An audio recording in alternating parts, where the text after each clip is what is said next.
स्वागत है आप सभी का आपके अपने YouTube channel Vinod Hindi point में। आज के इस वीडियो में पढ़ने वाले हैं संपूर्ण हिंदी साहित्य से संबंधित महत्वपूर्ण वन लाइनर प्रश्न।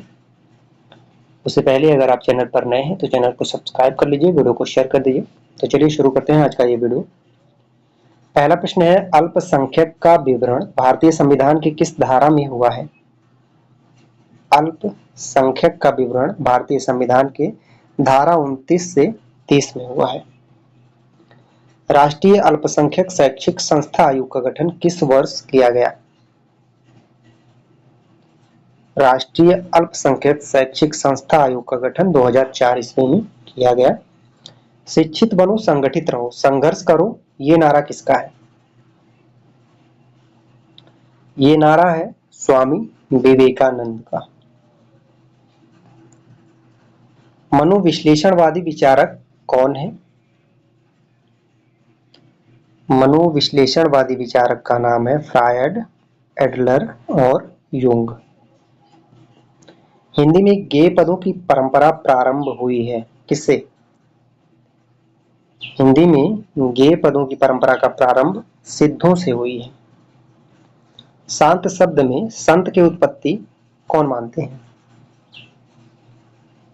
शांत शब्द में संत की उत्पत्ति मानने वाले हैं पीताम्बर दत्त बड़थवाल। भक्ति आंदोलन को निर्गुण और सगुण भक्ति साहित्य में किसने बांटा? निर्गुण और सगुण भक्ति साहित्य में बांटने वाले विद्वान हैं हजारी प्रसाद द्विवेदी। कबीर की रचनाओं को बीजक में संपादित किया गया कब? तो कबीर की रचनाओं को बीजक में संपादित किया गया 1464 ईस्वी में। बीजक में कुल कितनी रामायणियां हैं? तो बीजक में कुल 84 रामायणियां हैं। तुलसी को छोड़कर हिंदी भाषी जनता पर कबीर के समान या उनसे अधिक प्रभाव किसी कवि का नहीं पड़ा, ये कथन किसका है? तो ये कथन है श्याम सुंदर दास का। सरस्वती पत्रिका के प्रकाशन वर्ष को भारतेंदु युग की समाप्ति का सूचक माना जाता है। देखिए महत्वपूर्ण है, भारतेंदु युग की समाप्ति का सूचक किस पत्रिका से माना जाता है? तो सरस्वती पत्रिका। ज्ञान राशि के संचित कोष का ही नाम साहित्य है। कई बार ये प्रश्न पूछा गया है। तो ये महावीर प्रसाद द्विवेदी का कथन है। उनके यानी महावीर प्रसाद द्विवेदी के संदर्भ में कहा जा रहा है, उनके सुदृढ़, विशाल और भव्य कलेवर को देखकर दर्शक पर सहसा आतंक छा जाता था और यह प्रतीत होने लगता था कि मैं एक महान ज्ञान राशि के नीचे आ गया हूँ। किशोरीदास वाजपेयी का कथन है महावीर प्रसाद द्विवेदी के संदर्भ में इन्होंने ये बात कही है। रामनरेश त्रिपाठी ने कविता कौमुदी नाम से ग्राम गीतों का संकलन किया। महत्वपूर्ण है, रामनरेश त्रिपाठी ने ग्राम गीतों का संकलन किस नाम से किया? कविता कौमुदी। गुप्त जी की कौन सी रचना महात्मा गांधी पर आधारित है? गुप्त जी यानी मैथिली शरण गुप्त जी की कौन सी रचना महात्मा गांधी पर आधारित है? तो अंजलि और अर्घ्य, जो 1950 ईस्वी में लिखा गया। महावीर प्रसाद द्विवेदी ने भुजंग भूषण भट्टाचार्य उपनाम से कवियों की उर्मिला विषयक उदासीनता नामक लेख लिखा। महत्वपूर्ण है, एमपी असिस्टेंट प्रोफेसर की परीक्षा में यह प्रश्न पूछा गया। महावीर प्रसाद द्विवेदी ने भुजंग भूषण भट्टाचार्य उपनाम से कवियों की उर्मिला विषयक उदासीनता नामक लेख लिखा। गुप्त जी की किस रचना में चैतन्य महाप्रभु के वियुक्ता पत्नी का वर्णन है? तो उनकी रचना का नाम है विष्णु प्रिया। प्राचीन भारत की हिंदू संस्कृति का स्वच्छ दर्पण किसे कहा जाता है? महत्वपूर्ण प्रश्न है। प्राचीन भारत की हिंदू संस्कृति का स्वच्छ दर्पण कहा जाता है जय भारत को। मैथिली शरण गुप्त की रचना है। गुप्त जी की कौन सी रचना बौद्धकालीन संस्कृति से संबंधित है? तो बौद्धकालीन संस्कृति से संबंध रखने वाली रचना है अनग और कुड़ाल गीत। गुप्त जी की अतुकांत रचना है, उनकी अतुकांत रचना का नाम है मेघनाद वध। भक्ति काल और रीतिकाल का समन्वयक कवि कौन है?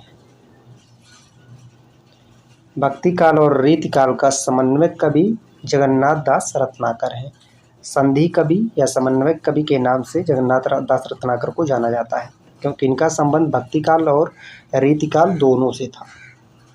कविता कामिनी कांत भारतेंदु प्रगेंदु साहित्य सुधाकर किस कवि का उपनाम है?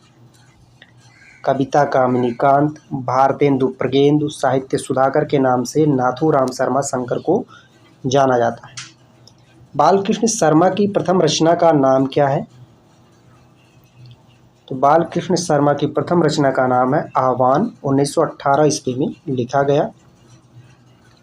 सरगो नरक ठिकाना नाही किस कवि की प्रसिद्ध पंक्ति है? सरगो नरक ठिकाना नाही महावीर प्रसाद द्विवेदी की पंक्ति है, पूछा गया है। श्रीधर पाठक द्वारा रचित खड़ी बोली की प्रथम कविता कौन है? श्रीधर पाठक द्वारा रचित खड़ी बोली की प्रथम कविता है गुणवंत हेमंत। श्रीधर पाठक की खड़ी बोली की प्रथम पुस्तक का नाम? अभी तक हमने पढ़ा खड़ी बोली की प्रथम कविता गुणवंत हेमंत, इसमें पूछा गया है खड़ी बोली की प्रथम पुस्तक, तो एकांतवासी योगी है। हम महावीर प्रसाद द्विवेदी को पद्य रचना की एक प्रणाली के प्रवर्तक के रूप में पाते हैं, ये कथन किसका है? आचार्य रामचंद्र शुक्ल ने महावीर प्रसाद द्विवेदी के संदर्भ में ये बात कही है। श्रीधर पाठक की रहस्यवादी कविता का नाम है सुसंदेश। रहस्यवादी कविता इनकी है सुसंदेश। हरिऔध की प्रथम रचना कृष्ण शतक 1882 ईस्वी ब्रज भाषा में लिखी गई, महत्वपूर्ण है। प्रथम रचना का नाम है कृष्ण शतक 1882 ईस्वी भाषा ब्रज। हरिऔध ने रसकलश में निम्न नायिकाओं का वर्णन किया है। तो रसकलश में देखिए देश प्रेमिका है, लोक प्रेमिका है, जाति प्रेमिका है और परिवार प्रेमिका है। रसकलश में 4 नायिकाओं का वर्णन किया गया है। नायिकाओं को आप देख लीजिए, देश, लोक, जाति और परिवार। प्रिय प्रवास में सर्गों की संख्या 17 है। इसमें श्रृंगार और करुण रस की प्रधानता है।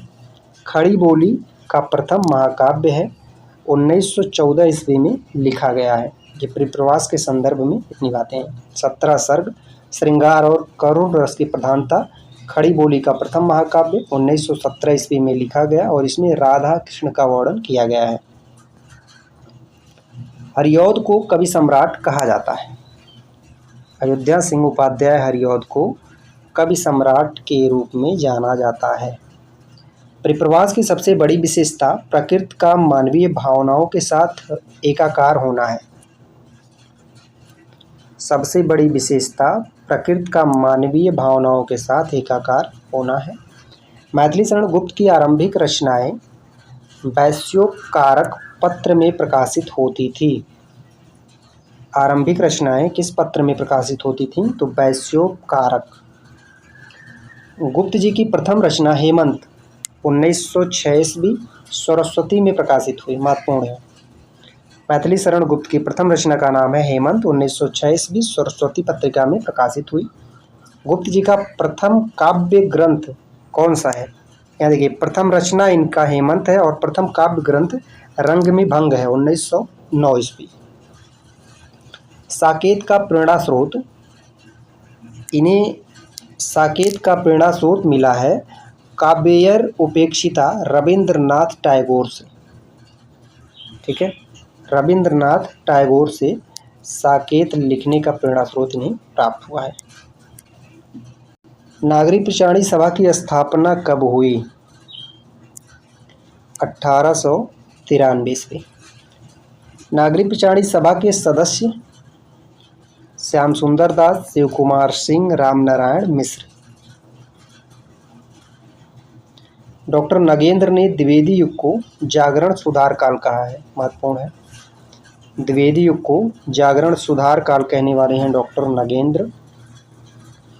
20वीं शताब्दी के आरंभिक चरण का विश्वकोश किस पत्रिका को कहा जाता है?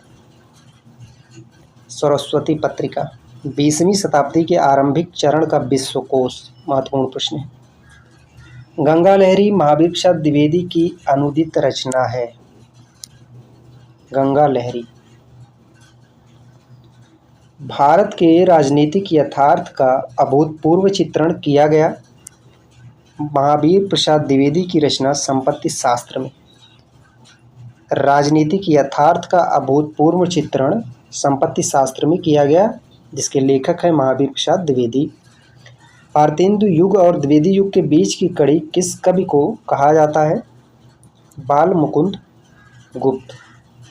ठीक है, द्विवेदी युग और भारतेंदु युग के बीच की कड़ी बाल मुकुंद गुप्त। श्रीधर पाठक को शुक्ल जी ने स्वच्छंदतावाद का प्रवर्तक माना है। प्रकृति के विध्वंसकारी रूप का चित्रण हुआ है सांध्य अटन में, श्रीधर पाठक की रचना है, महत्वपूर्ण है। प्रकृति के विनाशकारी विध्वंसकारी रूप का चित्रण सांध्य अटन में हुआ है। श्रीधर पाठक ने गोल्डस्मिथ की रचनाओं का जो हिंदी अनुवाद किया है, हर्मिट एकांतवासी योगी के नाम से, ट्रेवलर श्रांत पथिक के नाम से, डिटर्जेंट विलेज उजड़ ग्राम के नाम से, ये पूछा जाता है। ये थे कुछ वन लाइनर महत्वपूर्ण प्रश्न। मिलते हैं अगले वीडियो में कुछ नए प्रश्नों के साथ, तब तक के लिए नमस्कार।